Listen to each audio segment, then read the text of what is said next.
In today's video, I'm going to teach you how to add loop animation in Wix Studio. Loop animations are a great way to bring subtle motion to your site so key elements feel alive and attention-grabbing without overwhelming your visitors. We'll walk through choosing an element, applying an animation, turning on the loop option, and previewing the results so you can polish the timing and feel. Start by logging into your Wix account, opening the site you want to work on, and clicking Edit Site.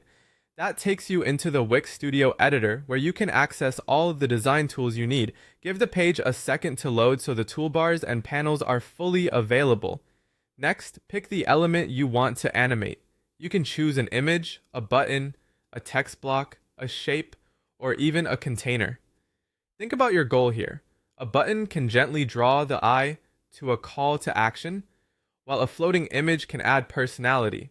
If you select a container, remember that the animation can influence the entire section, so aim for something calm and consistent. With your element selected, look for the floating toolbar and click Animate.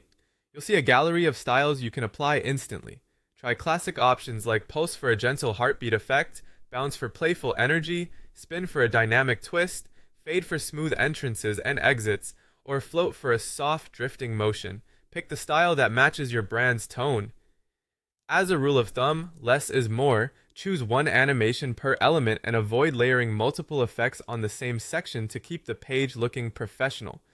Now let's make it loop. Open the inspector on the right panel. Here, toggle loop on. This turns your one-time animation into a continuous cycle. Refine it using the controls below. Adjust duration to set how long a single cycle lasts, tweak delay to add a pause between cycles, and set speed to fine-tune the overall pace.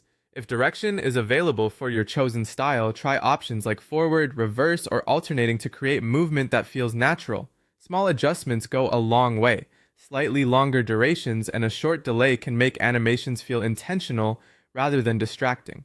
Finally, click Preview to watch your animation run continuously. Observe how it reads at a glance and over several cycles. If anything feels too busy or too subtle, jump back to the inspector and refine the timing, speed, or direction until it feels just right. And that's it. Your loop animation is live in the editor and ready to enhance your page's visual rhythm.